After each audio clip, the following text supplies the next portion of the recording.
Hey everyone, John from Nintendo Live here, and today we're counting down the top 21 best Nintendo DS games. Now these inclusions were voted for and ranked by you. I did nothing but blab about them for 22 minutes-ish, so instead of you complaining to me, I'm going to complain to you. Alright, so Rhythm Paradise, number 28. That means it's not in this video. What's wrong with you? No, there's no hard feelings, but Metroid Prime Pinball isn't even in the top 50. Oh, and I've mixed the order up too, so places 5 to 1 are ranked, but everything else is just completely muddled. So don't argue if this game is a 14 and this game is a 16, it doesn't matter. They're all good games, though they are ranked on the site, so if you want to see that, there's a link in the description. Anyway, let's take this on the road with our portable systems. The very first game in Level 5's iconic series, Professor Layton and the Curious Village. This game's reach was so vast that even my grandmother played this game. Before even I did, as a matter of fact.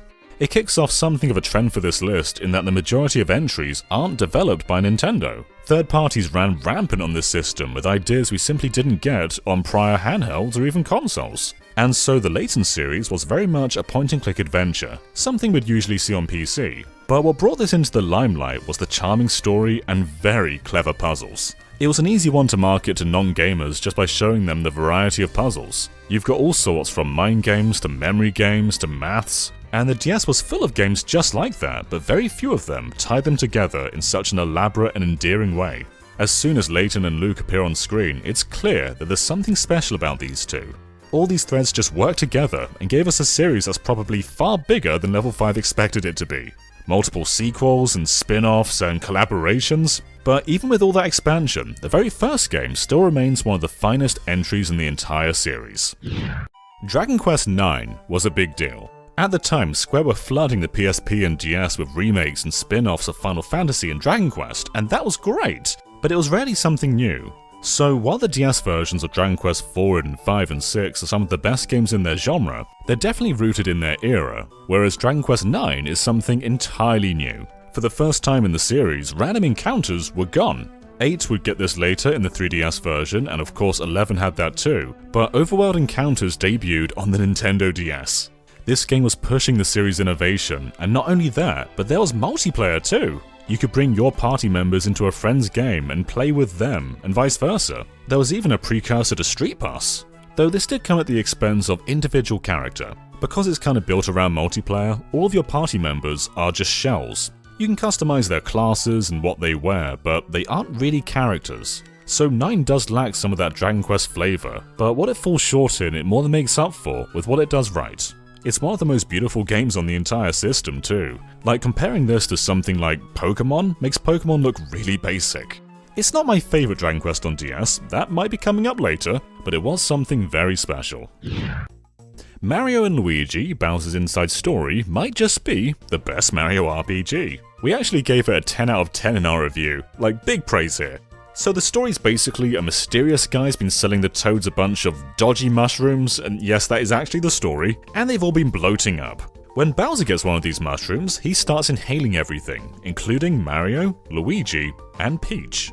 From here on in, the Mario brothers are stuck in Bowser's belly, leaving Bowser to be the star of the show. This is very much a Bowser RPG, and it's something that's so welcome. Mario and Luigi are still part of it, but they mostly solve puzzles to aid Bowser, so what you do within him affects the outside world. Unfortunately, Alpha Dream have gone bankrupt, and so the future of Mario and Luigi doesn't seem very bright, but they gave us this. When it came out, people called this the best game in the series, and 12 years later, that moniker remains untouched. This is one of the finest Mario RPGs, and is something every fan should play. It was even remade on 3DS, but I've got to say there's something about the original visuals that I just prefer. Last Window: The Secret of Cape West. You might be thinking, wait, who? What? Well, this game was only localized in Europe, skipped America entirely. Last Window is the sequel to Hotel Dusk, and it's basically a visual novel. It's the last game that developer Sing got to make, and they're responsible for Another Code and part of Little King's story. But what a swan song to set them off. Last Window takes everything that makes Hotel Dusk distinct, Keighley being the visual style, and improves just about everything. Like we said though, this is largely a visual novel, so if text puts you off, then this won't be the game for you. There are puzzle elements, but this is largely a game you play for the story. You even hold it like a book. Both this and Hotel Dusk were really distinguished games, and that visual style holds up so well today. If you've never heard of this, give it a go. There's a lot to enjoy here. Pokémon Platinum. I was frankly quite disappointed in Diamond and Pearl, mostly because they were just so gosh darn slow. Individual battles could take forever in that game, and if only for this reason, Pokémon Platinum is a much better game. Battles are so much faster, making them far more engaging, and so the Battle Frontier, which comes back from Gen 3 but was lacking in Diamond and Pearl, is also something that's very welcome. While there's certainly some changes to the story and some mild gameplay changes, this was the fix that Gen 4 needed. And just like Diamond and Pearl, of course, this was the first time Pokémon went online. Trading and battling across the globe was a major jump for this series. It made the competitive scene more than just a situational meetup, and more something you take very seriously, because you can play whenever. Gen 4 defined the DS for a lot of people, and this is the definitive representation of it. Guess we'll see if the remakes dethrone it at the end of the year. Whatever happens, please have Battle Frontier. Now here's one I've just played myself, Ghost Trick Phantom Detective. This is another visual novel, but good lord is it distinctive. Plus, Missile is the best dog. The aim of the game is basically, you're dead, but you can possess things. So your spirit can move from your body to a telephone, down the line, to a projector, but the range is short, so you'll find yourself hopping into these objects and using them to get even further. It's frankly ingenious, and you use these elements under pressure as well because you also have the power to go back in time 4 minutes before someone dies. That gives you 4 minutes to fix their death by using the elements around you. It's really clever, and the surrounding pillars are equally magnificent. The art style is beautiful with amazing animation, and because it's largely a visual novel, you better hope the story is good too. And it definitely is. I can say with confidence there are no other games like Ghost Trick. It's just one of those games you must play. Easily one of gaming's very best. Castlevania Order of Ecclesia is very often seen as the finest game in the series. And it's not the only Castlevania game on this list. Spoilers. Symphony of the Night may be the most famous one, but in terms of quality, in my opinion, it was quickly dethroned by not only the GBA games, but more prominently, the DS games. Order of Ecclesia is a far more visceral and experimental game than prior games in the series. There's a new glyph system which basically allows you to equip a bunch of weapons and magic spells, but combining them makes them way more interesting. It's also the first canon game to not feature the Vampire Killer Whip. In terms of the world, character, and just overall design, Order of Ecclesia is simply one of the finest games to come out of this series and one of the very best games on Nintendo DS. Kirby Superstar Ultra is not called Kirby Fun Pack Ultra here, even though it should be. This is a complete remake of one of the Super Nintendo's very best games. The visuals have been redone, there's even some 3D cutscenes and some brand new games. But for those who don't know the original, it was basically 8 small Kirby games. There's a 4-level remake of Kirby's Dream Land, there's the more puzzle-orientated Great Cave Offensive, and Ultra even adds 4 brand new games. The new mini-games are definitely a lot more gimmicky and touchscreen focused, but they're still a lot of fun. And even if you're not on board with the brand new content, the game is just improved in pretty much every single way otherwise. The visuals are much better, the interface is way better, unlocking games is better. If you've never played Superstar, then play this one. In my opinion, it's simply the definitive version. Alright, time to annoy some people. I found Mario Kart Super Circuit to be an utter snooze cruise. Get in the dryer, Mario Kart Super Circuit, and don't come out. The courses were fine, and having all the Super Nintendo tracks in there was awesome, but the driving itself, I could never get behind it. But Mario Kart DS was a completely different story. This was the handheld Mario Kart I always wanted. At the time of its release, this was the most responsive and intuitive Mario Kart to date, and somehow they managed to operate a 3D DS game at 60 frames per second. Not only that, but as a first for the series, you could play the game online. I mean, you can't officially anymore, but at the time, that was major. That completely changed how you play Mario Kart. The new stages were some of the best in the entire series, like Waluigi Pinball, and there were even 4 cups of retro tracks, which now is a series standard, but at the time, playing Super Nintendo, and N64 tracks, and GBA, and even GameCube on the DS was crazy. And yeah, there was snaking, which is when you drift back and forth really fast and get a bunch of speed, and depending who you talk to, that either made or destroyed online. But going back to it today, there is no doubt that Mario Kart DS still has its own unique feel, and it did so much for the series. Pokémon Mystery Dungeon Explorers of Sky. This was the third version of Explorers of Time and Explorers of Darkness, and with that comes some enhancements and more content like more Pokémon and more dungeons. Explorers improves upon the originals in so many ways. The story feels a lot less mundane and higher scale, and of course there's a bunch more Pokémon variety. I'm a fanpy apparently. It's weird to say that a Pokémon game can get emotional, but the Explorers games really can. There's some tear-jerking moments in here, and Explorers of Sky has the most of it. If you're to try any mystery dungeon game, I'd say this would be the one to go with. Has some of the best characters, the best moments, and the gameplay is really defined. It's not a series for everyone, but those who click with it, really click with it. For those who don't know, I like Tetris. I've played a lot of Tetris in my time, across a ton of versions, so when I say the DS version is one of the very best out there, I hope you take that as a pretty high recommendation. So what did they call Tetris on DS? Tetris DS. So what makes this one so good? Well, the core Tetris flow is polished to a shimmering gleam. All the refinements the series has seen are herein accounted for, but it goes even further than that. The flavor of Tetris DS is very Nintendo orientated, and so if you're a Nintendo fan, I think you're gonna like this one. You get those blocks, Link. There's a bunch of really cool modes, like this catch mode themed after Metroid. Then there's mission modes and touch modes and marathon modes, each of them themed after Nintendo franchises. Whether it's Mario, Zelda, Metroid, Balloon Fight, Yoshi's Cookie, there's a ton in here. It also had online play, and an online Tetris game in 2006 was a huge deal, especially on a handheld.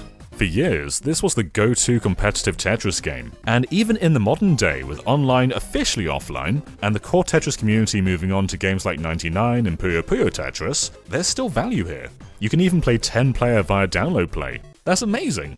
Tetris keeps growing and evolving, but Tetris DS remains one of the very best games this series has ever seen.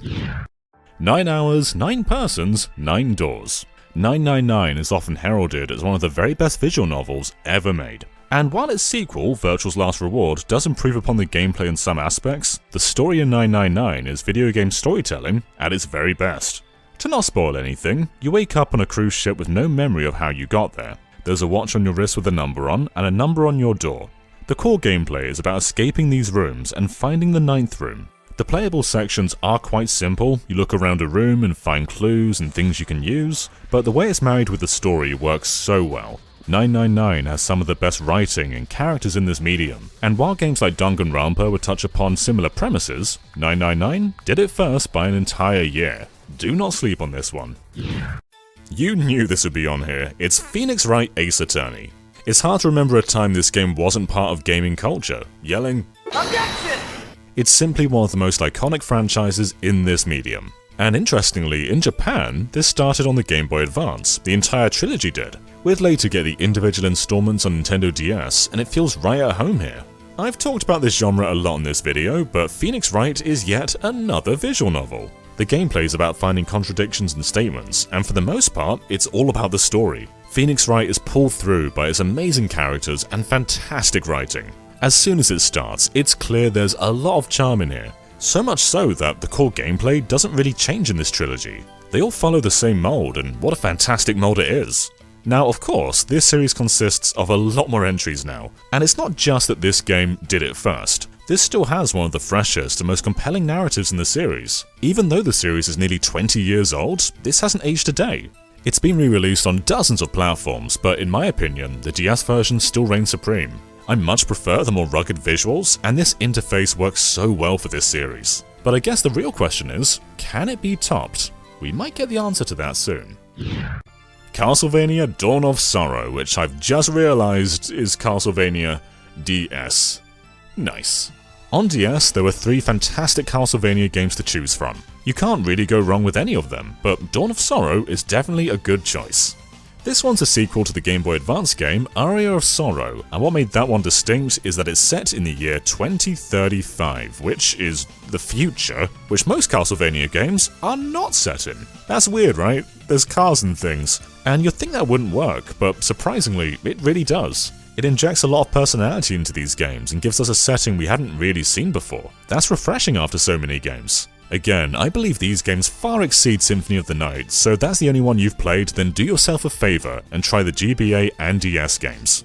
There's a bit of Force Touch in Dawn of Sorrow, but all things considered, it's relatively minor. Dawn of Sorrow is simply one of the very best games in this series, and it does an amazing job of making you feel powerful.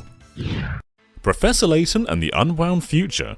So earlier we included the first Professor Layton, and this series was a raging success. The first one is still absolutely good, and the third one doesn't really deviate too far from the core formula, but you can feel the higher production values.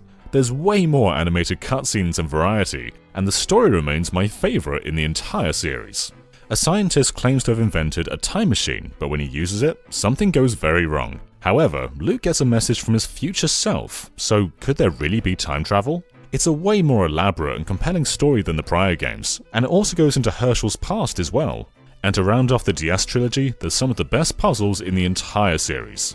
There may have been multiple 3DS games since this one, but the Unwound Future remains the pinnacle of the series. Radiant Historia.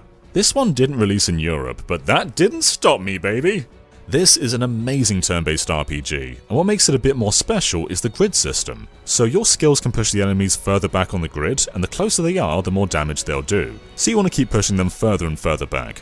And if they're in a grid in the same radius as another enemy, you can hit them both in the same attack. Really satisfying stuff. Now, a lot of RPGs do have time travel, but it's done really well here. Like at the start, you see your allies die, but then you go back in time and change their future. There's some brilliant dimension-twisting action here. Mix that with great characters, an amazing story, and some brilliant puzzles, and you've got one of the very best RPGs on the system. It was remastered on 3DS, and arguably that port is even better. It's not drastically different, but if you've got the choice, that's probably the one to go for. Either way, no matter where you play it, Radiant Historia is an amazing game. Okay, into the final 5, and at number 5 is The World Ends With You, one of the most unique video games ever created. The World Ends With You is super stylish and extremely unique. The battle system revolves largely around touch, and because of that, ports of this game like the Switch version end up feeling lesser. You can still use touch when playing undocked or on a phone, but the stylus controls just feel at home on DS. Neko's adventure across Shibuya is an unforgettable one. There's a constant feeling of dread, while also a feeling of looseness with the characters being so likeable and approachable. Playing this while being a teenager is probably the most ideal way to play. Neko's problems feel a lot more relatable, but no matter when you play it, The World Ends With You is simply one of the most unique RPGs I've ever played. Battles never get dull, and 13 years later, it still plays best on DS. And it speaks to how highly this game resonates that 13 years later, an anime and a sequel are finally coming. We're being fed well.